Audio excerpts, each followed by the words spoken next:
I say that the great causes of a new era now await us. My friends, let us face them with confidence in ourselves, in our party, in its values, and in the country we seek to serve. Tony Blair launches the morning's debate on a modern democracy.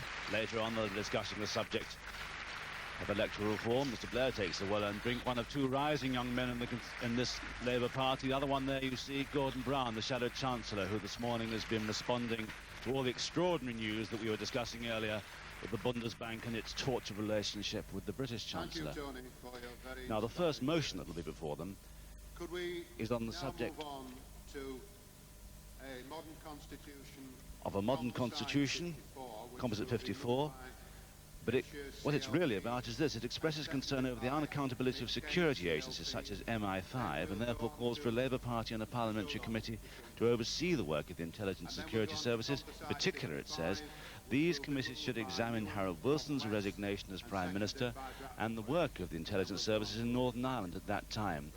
This is a fine old story now being removed by Paul Hallam from Isha CLP. Comrades, this motion moves to investigate and oversee the work of MI5 and other secret services.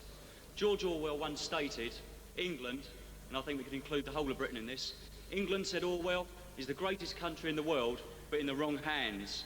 The question is, in whose hands is it? Recent years have shown that the British Secret Service is the least accountable in Western Europe. It answers to nobody but itself. It is an organisation that is not democratically elected, has no fixed rules, and works above and beyond the law. A recent Channel 4 report exposed how MI5 holds papers that in some strange Orwellian way are filed not for ministerial eyes.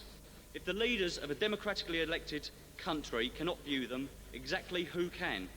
Who are these privileged few people who have got the right to see what we cannot? Even in the good old days when we had a Labour government, Harold Wilson, the Prime Minister of a West European country, a man democratically elected to lead Parliament, even he was allegedly subject to interference and intimidation. These are not just hearsay. These events have been reported in numerous publications, including Spycatcher, David Lee's The Wilson Pot, and Paul Foot's Who Framed Colin Wallace, where an ex-British Army intelligence officer in disinformation in Northern Ireland testifies that Wilson was the subject of black propaganda operations. If this can happen to a world statesman, surely it can happen to any of us.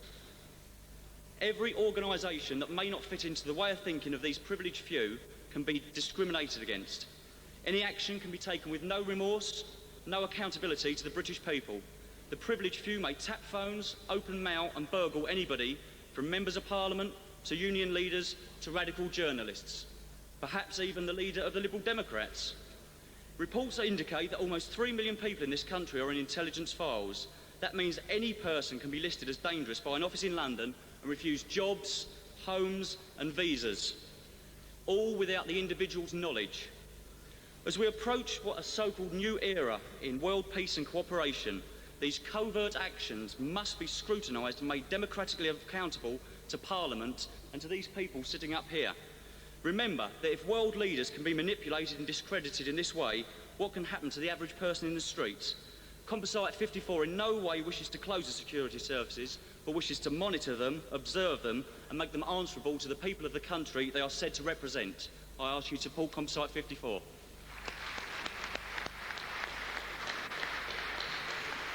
Nick Kent to second. It's Tony Blair up there. Interesting to see what phrases they use when they're talking to other members of the Labour Party. Mr. Blair used the phrase friends. Now this motion is seconded. Just to let you know in advance, we'll soon have to pause for the news. In recent years, evidence has emerged that the Western intelligence services have committed crimes on a colossal scale.